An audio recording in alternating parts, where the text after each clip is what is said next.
பதவி உயர்வு மறுப்பு, பணி வழங்குவதில் பாகுபாடு, சமூக நீதி இல்லாதது என காவல்துறையினரின் தீர்க்கப்படாத குறைகளை களைய வேண்டும் என அன்புமணி ராமதாஸ் வலியுறுத்தியுள்ளார். இதற்காக சிறப்பு குழு ஒன்றை அமைத்து 1 மாதத்திற்குள் அறிக்கை பெற்று காவல்துறையினரின் அனைத்து குறைகளையும் தமிழக அரசு தீர்க்க வேண்டும் என்றும் அவர் கேட்டுக் கொண்டுள்ளார். பாமக தலைவர் அன்புமணி ராமதாஸ் வெளியிட்டுள்ள அறிக்கையில், காவல்துறையினரின் பதவி உயர்வு தொடர்பாக நியாயத்தின் அடிப்படையில் கொள்கை முடிவு எடுப்பதற்கு பதிலாக அனைத்து சிக்கல்களையும் நீதிமன்ற வழக்குகள் மூலம் எதிர்கொள்வதில் தமிழக அரசு தீவிரம் காட்டி வருவதால் பல்லாயிரக்கணக்கான காவல்துறையினருக்கு பதவி உயர்வு கிடைக்காத நிலை உருவாகியுள்ளது என்று குறிப்பிட்டுள்ளார். காவல்துறையில் பாதிக்கப்பட்ட அனைவருக்கும் நீதியும் நிவாரணமும் வழங்குவதாக கூறி ஆட்சிக்கு வந்த தாவேக அதற்காக எந்த நடவடிக்கையும் எடுக்காமல் காலம் தாழ்த்தி வருவது நியாயமல்ல என்றும் அவர் கூறியுள்ளார். கொள்கை முடிவுகளை எடுப்பதில் கடந்த ஆட்சியாளர்களும் இன்றைய ஆட்சியாளர்களும் இழைத்த தவறுகளாலும் தவறுகளை சரி செய்வதில் ஆர்வம் காட்டாததாலும் ஏற்பட்ட அநீதியின் வரலாறு 1994ஆம் ஆண்டில் தொடங்கி 30 ஆண்டுகளுக்கு மேலாக தொடர்கிறது. 30 ஆண்டுகளுக்கு முன் பாதிக்கப்பட்ட காவல் ஆய்வாளர்களுக்கு நீதி வழங்கப்படாததால் அதன்பின் தேர்ந்தெடுக்கப்பட்ட காவல்துறையினருக்கும் நீதி கிடைக்காத நிலை உருவாகியுள்ளது. அவர்களுக்கு நீதி வழங்குவதில் அரசுகளும் ஆர்வம் காட்டவில்லை. தமிழக காவல்துறைக்கு 1198 சார் ஆய்வாளர்களை தேர்ந்தெடுப்பதற்கான அறிவிக்கை 1994-95ஆம் ஆண்டில் வெளியிடப்பட்டு போட்டித் தேர்வின் மூலம் தேர்ந்தெடுக்கப்பட்டனர். அவர்களில் 500 பேருக்கு 1996ஆம் ஆண்டிலும் 600 பேருக்கு 1997ஆம் ஆண்டிலும் பணி ஆணைகள் வழங்கப்பட்டன. மீதமுள்ள 98 பேருக்கு பணி ஆணைகள் வழங்கப்படாத நிலையில் அடுத்த ஆழ்தேர்வு அறிவிக்கை வெளியிடப்பட்டு 1998-99ஆம் ஆண்டில் 968 சார் ஆய்வாளர்கள் நியமிக்கப்பட்டனர்.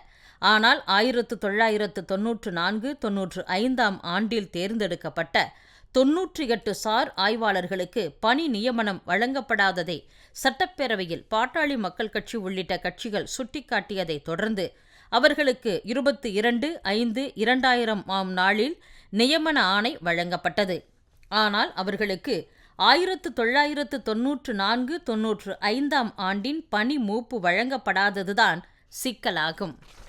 அதைவிட பெரிய அநீதி என்னவென்றால் 1994-95ஆம் ஆண்டில் தேர்ந்தெடுக்கப்பட்டு 2000 ஆண்டில் நியமிக்கப்பட்ட 98 சார் ஆய்வாளர்களில் 2 மட்டும் 1995ஆம் ஆண்டின் பணிமூப்பு வழங்கப்பட்டு காவல் ஆய்வாளராகவும் காவல் துணை கண்காணிப்பாளராகவும் பதவி உயர்வு வழங்கப்பட்டது. மீதமுள்ள 96 பேர் காவல் ஆய்வாளர் என்ற நிலைக்கு மட்டுமே உயர்ந்துள்ளனர். அவர்களில் 46 பேர் ஓய்வு பெற்றுவிட்ட நிலையில் மீதமுள்ள 50 பேர் மட்டுமே பணியில் உள்ளனர். அவர்களும் 3 ஆண்டுகளில் ஓய்வு பெறுவார்கள். இவர்களுக்கு இழைக்கப்பட்ட அநீதி அவர்களுடன் நிற்கவில்லை. அவர்களுக்கு பிறகு இன்று வரை பணியில் சேர்ந்த அனைத்து காவல் சார் ஆய்வாளர்களுக்கும் அநீதி தொடர்கிறது.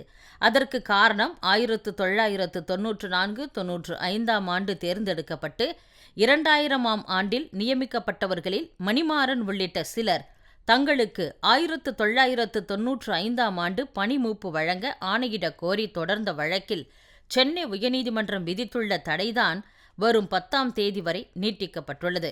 காவல்துறை அதிகாரிகளுக்கு பதவி உயர்வு கிடைக்காததற்கு காரணம் அவர்கள் செய்த தவறு அல்ல, மாறாக அரசு செய்த தவறுதான். 1994-95ஆம் ஆண்டில் தேர்ந்தெடுக்கப்பட்ட 1198 காவல் சார் ஆய்வாளர்களுக்கு ஒரே கட்டமாக பணி ஆணை வழங்கப்பட்டிருந்தாலோ அல்லது ஒரே பணி மூப்பு வழங்கப்பட்டிருந்தாலோ இந்த சிக்கல் எழுந்திருக்காது. 2 தலைமுறை அதிகாரிகள் பாதிக்கப்பட்டிருக்க மாட்டார்கள். இந்த தவறை அரசுதான் சரி செய்ய வேண்டும்.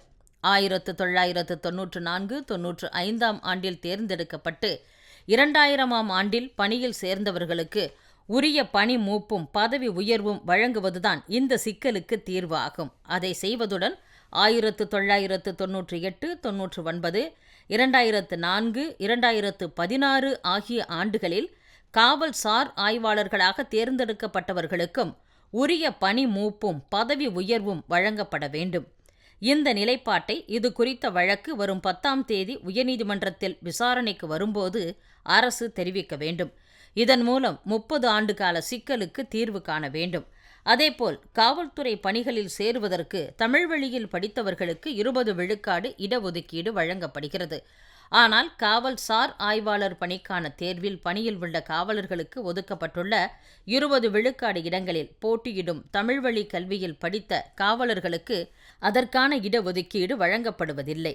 ஏற்கனவே ஒருமுறை தமிழ்வழி கல்விக்கான இடஒதுக்கீட்டை பெற்றவர்கள் அதே துறையின் பதவி உயர்வு பெறுவதற்கான தேர்வில் மீண்டும் அனுமதிக்க முடியாது என்று கூறப்படுகிறது.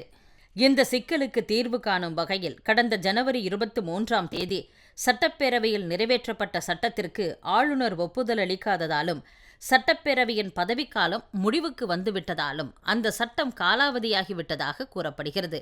இச்சிக்கலுக்கு தீர்வு காணும் வகையில் அந்த சட்டத்தை மீண்டும் இயற்றி காவல்சார் ஆய்வாளர் பணிக்கான தேர்வில் துறை சார்ந்த ஒதுக்கீட்டில் போட்டியிடும் தமிழ் வழியில் கற்ற காவலர்களுக்கு 20 விழுக்காடு இடஒதுக்கீடு வழங்கப்பட வேண்டும். காவல்துறையினருக்கு படி வழங்குவதிலும் பாகுபாடு காட்டப்படுகிறது. காவல்துறையில் பணியாற்றும் காவலர்கள் முதல் ஆய்வாளர்கள் வரையிலான நிலையில் உள்ளவர்களுக்கு சிறப்பு ஊதியம், இரவு நேர பணிக்கான படிகள், பணி ஆபத்து படிகள் ஆகியவை அதே துறையில் பணியாற்றும் விரல் ரேகை வல்லுநர்களுக்கு வழங்கப்படுவதில்லை. சென்னை, ஆவடி, தாம்பரம் காவல் ஆணையரகங்களில் பணியாற்றும் விரல் ரேகை பிரிவினருக்கு உணவுப்படி கூட வழங்கப்படுவதில்லை. இந்த பாகுபாடு உடனடியாக களையப்பட வேண்டும். தமிழக அரசு நினைத்தால் காவல்துறையினரின் இந்த குறைகள் அனைத்தையும் ஒரே நாளில் தீர்க்க முடியும். இதற்காக சிறப்பு குழு ஒன்றை அமைத்து 1 மாதத்திற்குள் அறிக்கை பெற்று காவல்துறையினரின் பதவி உயர்வு உள்ளிட்ட அனைத்து குறைகளையும் தமிழக அரசு தீர்க்க வேண்டும் என்று அன்புமணி வலியுறுத்தியுள்ளார்.